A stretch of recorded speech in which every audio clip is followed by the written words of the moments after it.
Sa bagong balita na ating nakalap, umusad na sa wakas ang fighter jet project ng Philippine Air Force na pinakahihintay nating lahat matapos magpadala na ng delegasyon ang Department of National Defense sa South Korea upang i-evaluate at inspeksyonin ang mga KF-21 semi-stealth fighter jet na ino-offer sa ating bansa. Ayon sa mga reports, tinitignan din ng ating opisyalis ang manufacturing facility ng Korea Aerospace Industries na siyang gumagawa sa mga naturang fighter jets at isa itong malaking pag-usad sa proyekto at nagbibigay ito ng sinyales na malapit na talaga itong makuha ng Pilipinas. Sinasabi rin na pag-uusapan ng Department of National Defense at ng mga South Korean officials ang patungkol sa pag-finance sa pagbili ng mga KF-21, lalo na't nasa 40 fighter jets ang target ng Philippine Air Force upang makamit ang tinatawag na minimum defense posture o sapat lamang upang depensahan ang ating teritoryo. Minamadali na rin umano ng Korea Aerospace Industries na ang Pilipinas ang kanilang magiging unang export customer at fina-finalize na umano ng kumpanya ang lahat ng kinakailangan upang mapirmahan na talaga ang kontrata bago matapos ang taong 2026. Nag-request na rin ang Philippine government na dapat may deliver ng unang batch ng KF-21 sa taong 2027 o sa susunod na taon, kaya nasasabik na tayo sa proyektong ito lalo na't kailangan na talaga ito ng ating bansa at halos mag-iisang dekada na ang paghihintay na mapirmahan ang proyekto. At kung magkakapirmahan na nga ng kontrata, sinasabing handang ibigay ng South Korea ang mga KF-21 na para sana sa kanilang bansa na kasalukuyang ginagawa sa kanilang mga pasilidad upang makuha kaagad ng Pilipinas ang first batch ng delivery sa 2027.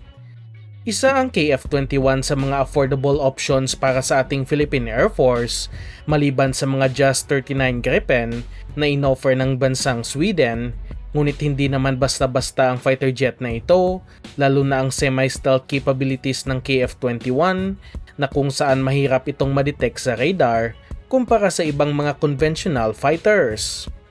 Napakatindi din ang firepower nito dahil kaya nitong magdala ng 7,700 kilograms na bomba at missiles na halos doble sa kayang dalhin ng ating mga FA-50 at kaya nitong dalhin ang mga missile tulad na lang ng MBDA Meteor na may range na umaabot sa 200 kilometers at wala ka talagang takas kapag nalock-in ka na ng missile na ito. Gumagamit din ang KF-21 ng tinatawag na APY-016K AESA radar na sariling gawang radar ng South Korea na kung saan kayang makadetect ng mga kalaban hanggang sa layong 200 kilometers at kayang makadetect hanggang sa 20 targets. At maliban sa KF-21, sinasabing pati ang in-order ng Pilipinas na mga FA-50 Block 70 ay pinuntahan din nila noon dahil nakatakda na rin itong i-deliver ngayong taong 2026 at nabili ng Pilipinas ang mga ito sa halagang nasa 40 billion pesos. Ang malaking pinagkaiba ng bagong FA-50 ay kaya na rin itong magdala ng long-range na missiles tulad na lang ng AIM-120 AMRAAM missile na kung saan may range na umaabot sa 160 kilometers, hindi katulad sa kasalukuyan nating FA-50 na ang pinaka-long range na kayang dalhing missile ay may range lamang ng nasa 35 kilometers. Mas malakas na rin ang bagong radar ng FA-50 Block 70 na kung saan tinatawag na Raytheon Phantom Strike AESA radar na kung saan may estimated range ng nasa 160 kilometers at pwede ring magsagawa ng aerial refueling ang bagong mga FA-50 kaya mas mahaba na ang range ng mga ito. Kaya malaki ang tsansa na ang napili na talaga ay ang KF-21 ng South Korea, lalo na't South Korean made din ang ating mga FA-50 at umaasa talaga tayo na totoo na ngayong 2026 na ito mapipirmahan, lalo na't sobrang tagal na rin ang proyektong ito. Samantalang sa isa pang balita, mukha mang talo na ang offer ng Swedish company na Saab na mga JAS 39 Gripen fighter jets, ay interesado pa rin ang Philippine Air Force sa iba nilang produkto matapos sinabing naunguna ngayon sa isa pang proyekto ng Air Force ang kanilang aircraft na kung tawagin ay Saab Global Eye AWAC aircraft.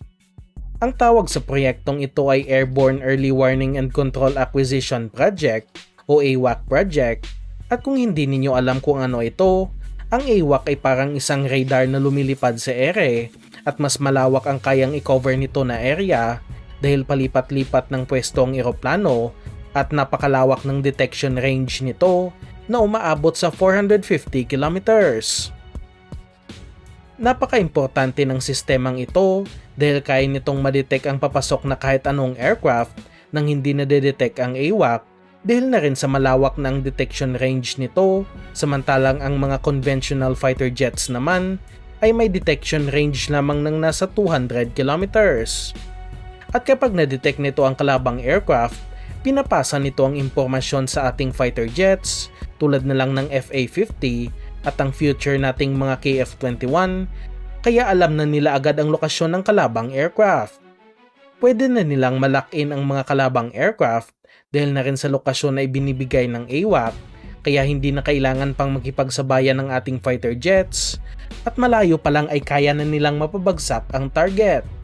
Sa ngayon, hindi pa natin alam kung ilan at magkano ang magiging budget para dito, at ang alam lang natin ay ang Saab Global Eye ang nangunguna sa proyekto.